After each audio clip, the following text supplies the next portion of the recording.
You're listening to Stories from the Presbyterian Pew. This podcast is a resource of Advocacy from the Presbyterian Pew, a 501c3 nonprofit dedicated to educating lay people in the PCA, the Presbyterian Church in America, about PCA church government and process. On our website, we offer free, self-paced courses to help you understand the Book of Church Order, the BCO. These courses cover how the BCO works in theory, but what does it actually look like in practice? Stories from the Presbyterian Pew gives you an opportunity to hear directly from those who have walked through or observed what happens when the wheels of church process are set in motion. The stories we share are all true and all happened in PCA churches. All names and place names have been changed to protect the identities of the storytellers and others who play a role in their stories. Our goal is to facilitate understanding and awareness. Think of these stories as case studies, embodied and brought alive by the voices of our storytellers.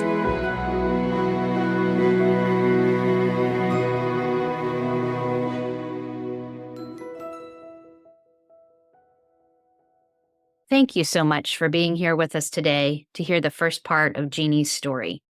In this episode, Jeanie is going to give you some background on her marriage and the journey she traveled to discover what she was facing and how she needed to handle it. Please know that she is going to share about abuse in her marriage, specifically sexual abuse and marital rape. This is not a podcast for little ears, so listen when you're alone or when you have your earbuds in. In 2022, the PCA General Assembly adopted the report of the Ad Interim Committee on Domestic Abuse and Sexual Assault, commonly referred to as the DASA report. It defines sexual assault in this way. Sexual assault is any type of sexual behavior or contact where consent is not freely given or obtained. It is accomplished through force, intimidation, violence, coercion, manipulation, threat, deception, or abuse of authority. As you listen to Jeannie's story, I want you to keep these three phrases in mind: consent, freely given, and abuse of authority. Jeanie, can you just start by telling us a little bit about how you came to be a part of the PCA or a PCA church? Sure. Thanks, Lena. I was raised in the Southern Baptist Church. And then in my early 20s, I started dating Richard. He had just become Reformed, and he was attending a Reformed Baptist church at the time. In fact, on our first date, he introduced me to the 5 points of Calvinism. And I was, at the time, as a good little Southern Baptist, if you could show me chapter and verse, I would believe it. And so he told me to go home and read Romans 9. And I looked it up and I was like, well, there it is, Reformed theology. So at that point, I was like, all right, I'll go to church with you. So I started attending the Reformed Baptist Church with him. And that church was an extremely rigid atmosphere. It was they were heavily Sabbatarian. Not only did you not work on Sunday, you did not cause anyone else to work on Sunday. So you were not supposed to watch professional football because they were working on Sunday. There were many things that were presented as being like a moral issue. Homeschooling your children. If you weren't homeschooling your children, you really just weren't cutting it. If you didn't have a good number of children, you weren't cutting it. If you weren't breastfeeding your children, you weren't cutting it. Also how you dress, the good women in the church would wear very modest dresses all the way from neck to ankle. But somewhere in the midst of all of that, shortly after our first child was born, we changed our view on baptism, and we became persuaded that infant baptism was biblical. So at that point, Richard said, well, we're Presbyterians now. We should look at going to a Presbyterian church. And so we started attending the PCA church where all of this occurred. The PCA felt like a breath of fresh air to me after that Reformed Baptist church. They followed the regulative principle in terms of worship. So when we went to the PCA and all of a sudden there was a worship team and they did contemporary worship, and it had a very welcoming, very relaxed, non-denominational feel. So I definitely felt that I was moving, away from legalism, that this did not feel like a lateral move, I guess I would say. Yeah. Sure. So at the time you joined, coming from SBC background and then Reformed Baptist, what was your understanding at that point of PCA church government, how that all worked? Sure. So I knew that it was elder ruled, and that there would be a plurality of elders. That was also true in the Reformed Baptist church that I was a part of.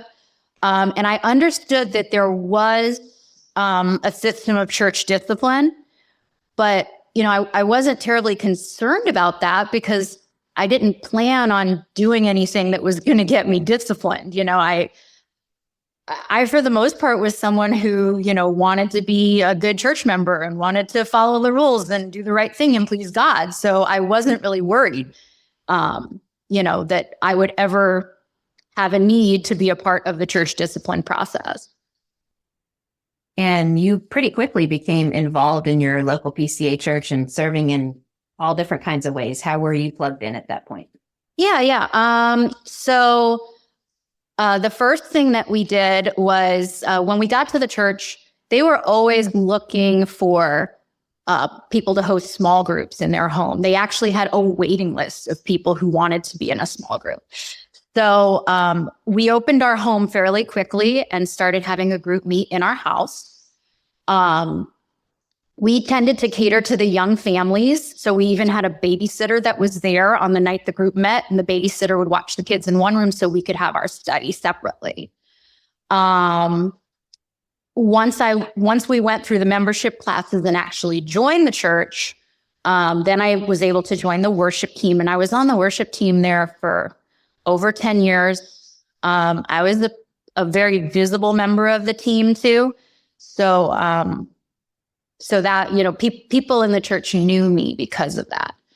And then there was also, they did a big push for foster care back in like 2015-ish. And so during that time, we also got involved in the foster care ministry and opened our home to a foster child. And as we've talked about your story, you shared that very, very early on, your marriage was difficult, like right from the beginning. Can you just give a summary of what that was like? Sure. Yeah. Let's see. Well, I think the earliest signs I had that things were not going well were just a lack of follow through on Richard's part. He was always very agreeable. He would say like, yeah, sure, I'll take care of it. But then more often than not, he wouldn't. And since it was never something I could rely on, I just kind of stopped asking him like to do stuff because I realized if I asked him, then I had to kind of follow behind and make sure it happened. Whereas if I just did it myself, it was done and I didn't have to think about it anymore. And so, that was really how I dealt with it in the beginning, was just taking more on myself because I didn't want to be like a nagging wife. I didn't want to be someone who was difficult to get along with. And I believed it was my role to support my husband and, to submit to him. So I figured the best way I could show him respect and to be a good wife was to just take it on myself. That was what I believed. And then, of course, because I was taking more and more on myself, eventually my desire for my husband diminished to pretty much nothing. Because I think I did, whether I wanted to or not, I did lose respect for him. Because you don't respect someone whose actions don't match their words and that you can't rely on.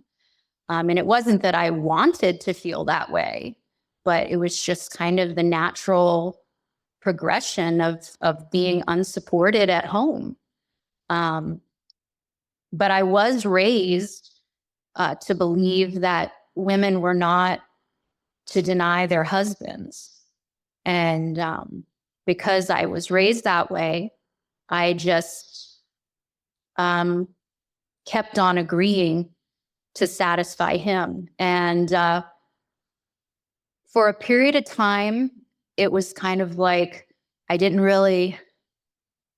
enjoy it, but I didn't hate it.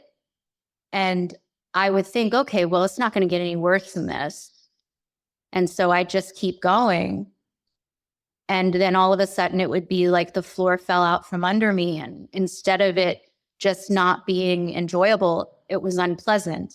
And then instead of it just being unpleasant, it was repulsive. And as time went on and I was experiencing this, over what was eventually 10 plus years, it just got to the point that I didn't even want to be touched.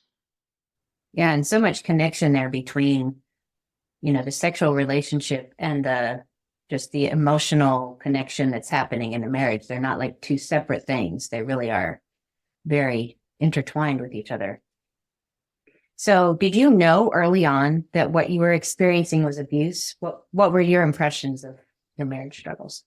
No, I never thought it was abusive. I like I said, I thought that this was my duty as a wife. I thought this is what the Lord requires of me, and the Lord wouldn't require it of me if it was abusive, because God's good. And I knew I had these very negative, like I said, even repulsive feelings about sex. But I felt like, well, what you feel about it, you're taught that your emotions don't matter, that, the heart is deceitful and desperately wicked. Who can know it? So whenever I would feel that way, I would kind of just push it off as being something that, it was the devil and his lies, or it was, or it was just my own deceitful heart. And, when I first started looking into it, what do you do if you don't like sex, or, things like that in Google? A lot of sites would talk about, oh, well, just keep doing it and eventually desire will return. That's really common in young mothers and things like that. So I saw myself as having a normal problem, and that, at least in the beginning, I thought it would resolve over time. Once I got to the point where I really truly was being repulsed, really feeling oppressed by the sexual relationship, that was when I started pressing to go to counseling. And even then, not thinking it was abusive, thinking it was a marriage problem. And honestly, I thought it was primarily my problem. I thought it was a problem with me, that I didn't want to have sex, not that there was something wrong with the sex that was making me not want it. So I did see it as a me problem more than a him problem. And he did admit to me later on, as we were going through the divorce, that he saw it the same way. He saw it as a me problem. And I did go to the doctor early on and get my hormones tested, because I thought, well, maybe that's why I don't want sex. And they said, no, your hormones are great. Your hormones are fine. And so at that point, that was when, like I said, I had asked him to go to counseling, and he refused. When we were talking about your journey of seeking counseling, and you mentioned that you had asked Richard repeatedly to attend marriage counseling, and you ended up actually going to marriage counseling alone with 3 different counselors. So tell me about kind of that trajectory of those 3 different counselors that you were repeatedly trying to find a way to work with Richard on. Right. Yeah. So the first counselor, since he had told me he wasn't going to go, I'm like, all right, I'm just going to pick someone I like. So I picked a woman who was about my age and everything. And her focus was that we needed to build a new history. She was saying that the reason that I don't desire him is because I have this history of not being able to trust him, not being able to depend on him to follow through, and feeling very unprotected by him. So she said that she recommended that we go on a sexual sabbatical, and that for a year, she suggested a year. And she said, and during that year, you need to work on building a new history with him where he demonstrates that he is someone you can depend on, and that he's going to be there for you. And so I went to him because I didn't feel like I was allowed to have a sexual sabbatical without his agreement. So I went to him and I asked him, if he would give me a year to see this counselor, and to work on us building a new history. And he said yes, to his credit. And so I kind of started, well, this is one thing you can do that would help, he just didn't follow through on any of it. I'd say after about 3 or 4 months, he had one night where he said to me, so how do you feel like it's going? Do you feel like this counseling is working? and I was like, in my mind, I'm thinking, why is he even asking me this? He hasn't been doing anything that, that the counselor has been suggesting. And so, but I didn't want to, I remember thinking, I don't want to discourage him. I'm supposed to encourage my husband. So I said, well, I can tell you're trying. So I said something like that. And then he goes, oh, because I don't feel like I'm doing anything different. And I remember just thinking to myself, like, how is this ever going to get better? And then it was a few months after that, like I said, around 9 months, that he kind of just got fed up with it. And he said he wanted to start having sex again. And because I didn't feel like I was allowed to tell him no, I just said, okay, I guess we can go back to having sex. So then we went to a little while later, I went to another counselor, asked him to go again. He refused again, but this time I picked a man because he had expressed that female counselors will always side with the women. And so I thought, well, if I get a man, then, maybe he'll go. And I was always very careful, both with this counselor and the one prior, that I didn't go into super extreme detail about our sex life. It's like, I'd tell them, like, I don't really like sex. I'd say it like things like that.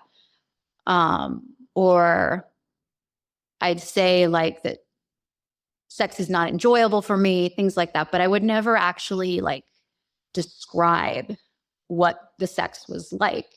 And so I think in that space, it just came off as normal marriage problems. But yeah, so the second counselor, he was saying, your problem is you don't have any boundaries. You don't have a place where you have your own agency. And so he also had suggested a sexual sabbatical. And pretty much same thing happened. He would give homework. I would go share the homework with Richard. And and then just nothing would come of it. He might work at it for a week or two, nothing would come of it. The third counselor, at this point, Richard had started to express some distrust of biblical counseling, which is funny for him, but at this point in history, he had. And so this last counselor I got was a more secular counselor. But they did always ask on my counseling intake form whether I was willing to consider divorce, and I would always put no. So when I went to the third counselor, I also put no. But I went in and I told her, I said, look, you're the third counselor I've been to. Both times they tell me, to try to work on this with my husband. And I go home to him and it just falls by the wayside. I said, so you need to assume that he is not involved in this process, and anything you give me to do, I have to be able to do it by myself. And I remember her response was like, are you sure you don't want to consider a divorce? And I was like, no, I don't want to consider a divorce. And she even asked me another time, I think the next session, she asked me, are you sure you don't want to consider a divorce? So I think she was starting to pick up that this was not really a salvageable situation. Yeah. So you mentioned, and you touched on this a little bit already, but, even though what you were going for was help with the marriage, you said you were really careful about what you shared. Like, you basically just shared, like, sex isn't enjoyable, I'm not a fan, but you weren't super detailed. And why was that? Well, because it was a marriage counselor, and I was expecting that, not really expecting, but hoping that at some point Richard would join me. I was hoping he'd come be a part of the counseling. And when he got there, I didn't want him to feel like I had just totally badmouthed him to this counselor, and, that he came in behind the 8 ball. So I tried to be as fair and as generous as I could be in the presentation of the facts. And then in your story, you told me about a day that you had a play date with a friend, and she talked to you about a podcast episode. Tell me a little bit about that play date. Yeah. So I was telling my friend about the struggles that I was experiencing in the bedroom. And I was like, look, I just can't explain, why does he still want it? That was kind of where I was at. Why does he still want it? Because I kept thinking to myself, if the roles were reversed and he hated having sex this badly, I would not expect him to have it, and I didn't understand, why in the world is he wanting to persist upon this? And so my friend says, have you ever heard of Natalie Hoffman? And I'm like, no, and she was like, let me play you something. And she played a portion of one of Natalie's podcasts, which is the Flying Free podcast. And it was describing these 2 climbers. And one of the climbers is kind of bearing the weight of both of them, because the other one just hangs there and won't latch on to the mountain and bear their own weight. And every time the climber that's bearing the weight tries to appeal to the climber that's just hanging there to be helpful, they won't help, and they just put I'm depending on you, and they just put the onus back on the other climber. And so finally, the top climber draws a boundary and says, look, if you latch on and start climbing, I'll help pull you up. But, I'm going to disconnect from you. And if I recall correctly, I think the one climber fell to his death. but the point, I guess, was the other climber was then able to climb, So yeah, it wasn't precisely like my story, but I did find it was intriguing to me So after that, I did start listening to more Natalie Hoffman.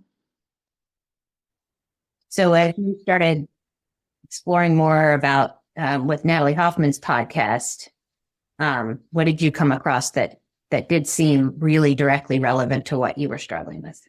Yeah, there was one episode where she had Sheila Gregor on, and they were talking about sex and marriage. And what they were describing was really, really close to what I was experiencing in my marriage. And it was really resonating with me. Like I was feeling it in my gut. And Sheila was referring to it in the episode as marital rape. And so that was kind of a shock to me, because I had never considered what I was experiencing as possibly being rape. And, just to give you context in my own life, my, one of the things that would happen is that my husband would text me on the days that he wanted sex, and he would say, "Can we have time for ourselves tonight?" And I would write back, "Okay." And so in my mind and in his, that was consent. I had said, "Okay." But I had said, "Okay," because I didn't believe I was allowed to say anything other than okay. And so it was confusing from that perspective of saying yes in spite of myself. And then was he then not responsible then for my experience because I had agreed to it? There was an area where I felt complicit in what had happened. So yeah, that was, once I heard Sheila talking about it as marital rape, and then she was also talking about coercion and sexual abuse. At that point, I started listening to Sheila's podcast, the Bare Marriage podcast, and I started just skipping around for ones that sounded, like what I was going through based on the title. But then everything was just so relevant that at some point I was just like, okay, I just need to listen to the whole thing. And so then I scrolled all the way back to the first episode and just listened straight through. And also kind of connected to listening to these podcasts, you also joined Natalie Hoffman's Flying Free group. Tell me a little. I did. Yeah. So I joined Natalie's group, and one of the first things they tell you is introduce yourself, So I wrote out a post and I just entitled it, "This is my marriage." And what was unique about this post was it was the first time that I ever put everything on the table with what was happening. I described the sex in detail.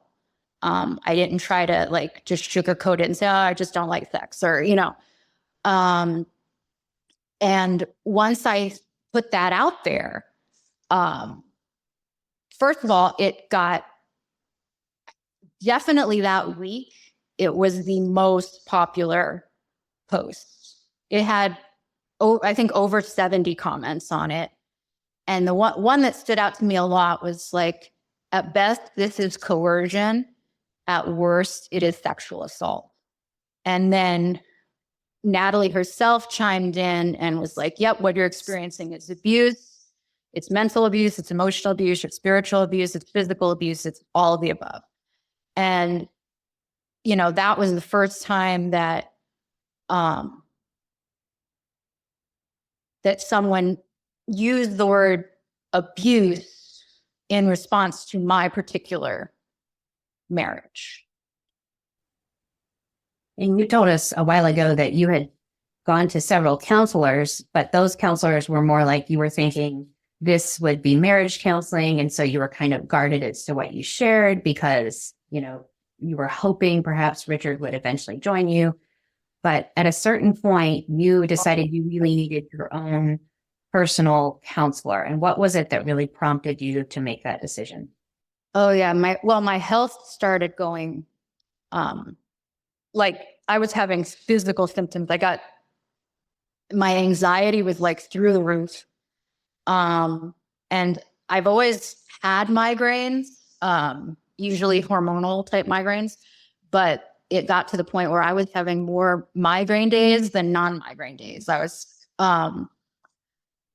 And there was one instance that stands out in my mind that I had just gone to Chick-fil-A and gone through the drive-through to get a quick dinner for the kids.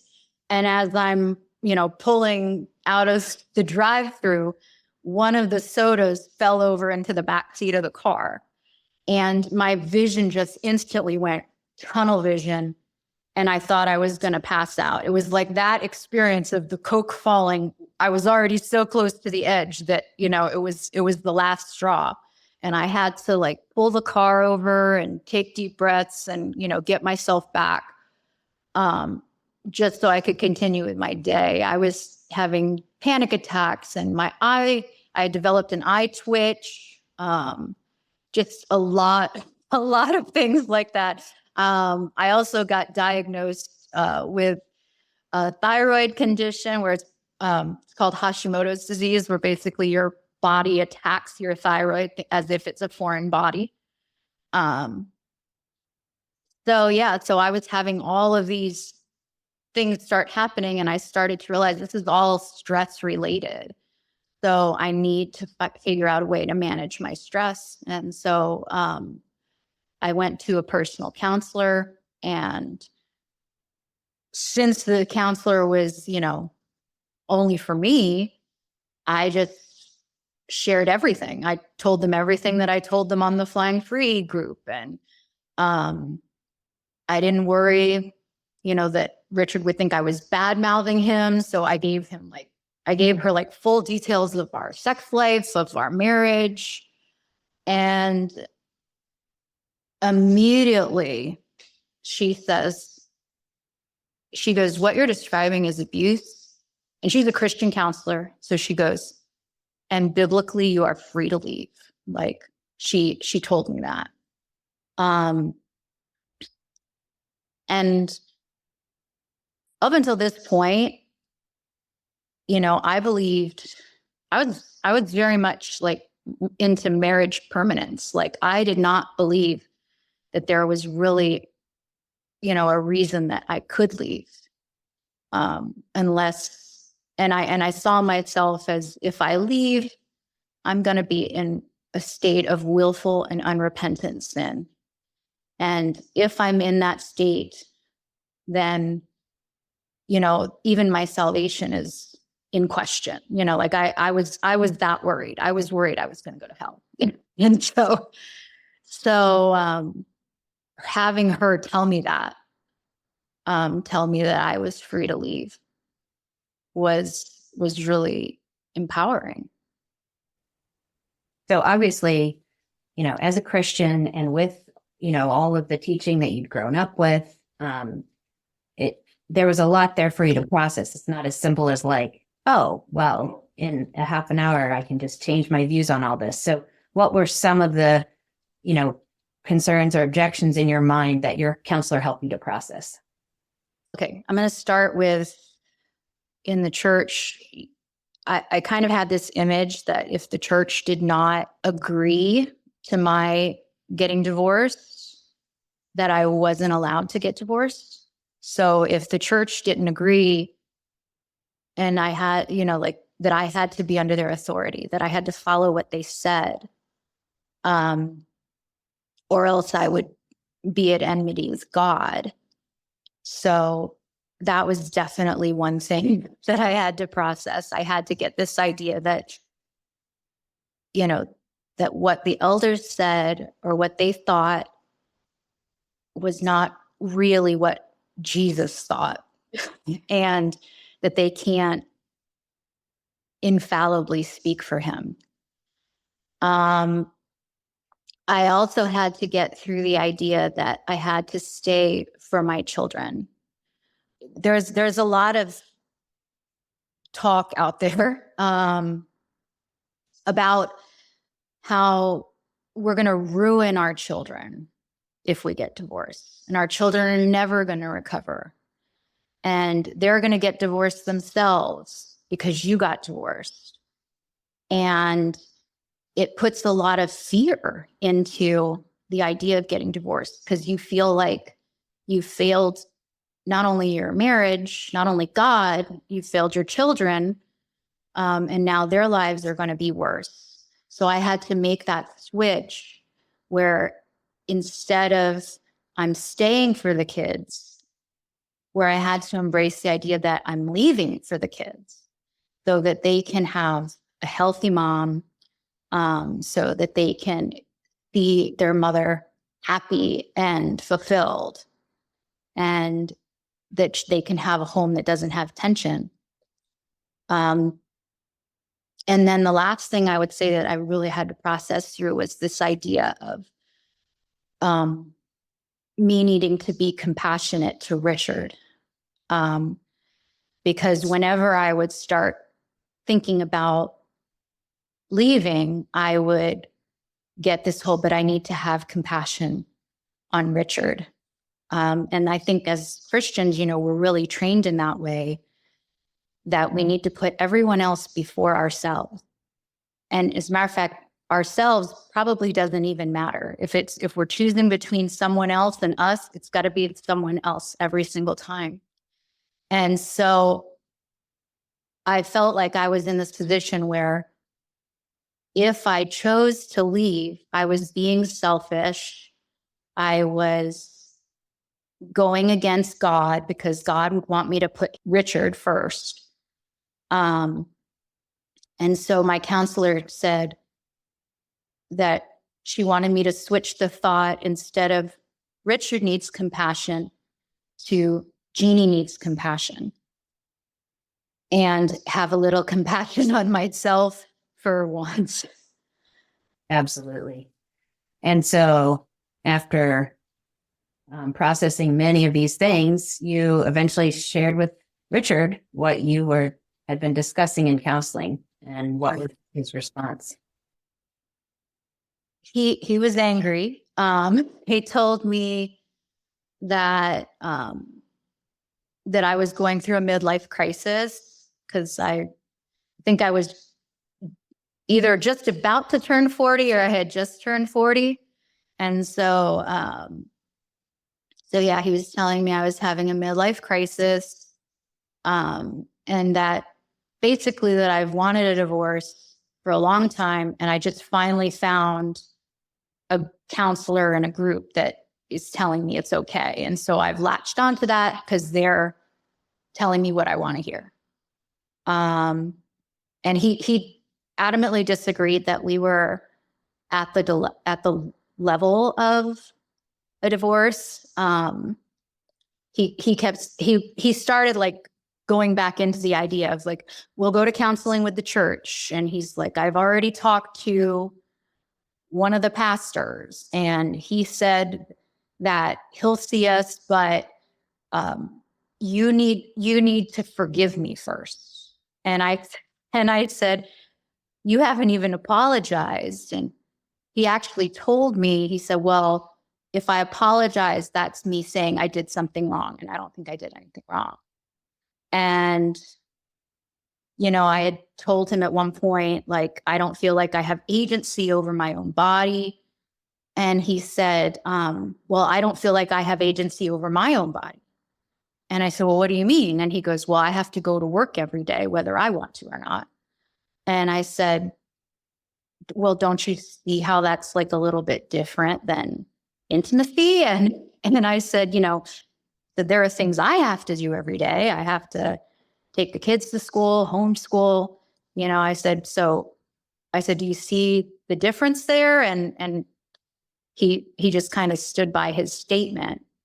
And then he kind of said, well, I can see it's not going to work if we go to the pastor, because he said he wants to wipe the slate clean, and he builds a healthy marriage, like kind of from nothing, from clean slate, rather than addressing the past. But I can see that you want to address the past. And so we went at this for quite a long time that night. And I was getting exhausted. It was probably about 2 a.m. at this point. And finally, I just, in desperation, I said, "Can you please just let me go?" And he looked at me and he said, "Hell no. And if you try to leave, I'm going to go to the children and I'm going to tell them, I love them and I love you, but mommy is making me leave. She's destroying our family and making me leave."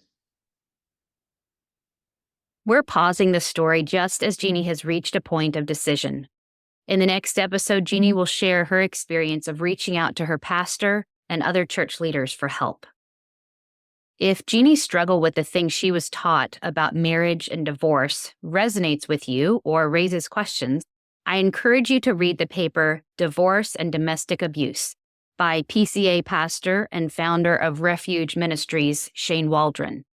It is an attachment included in the DASA report. I'll link to that resource as well as some of the resources Jeanie mentioned that she found helpful in the show notes for this episode.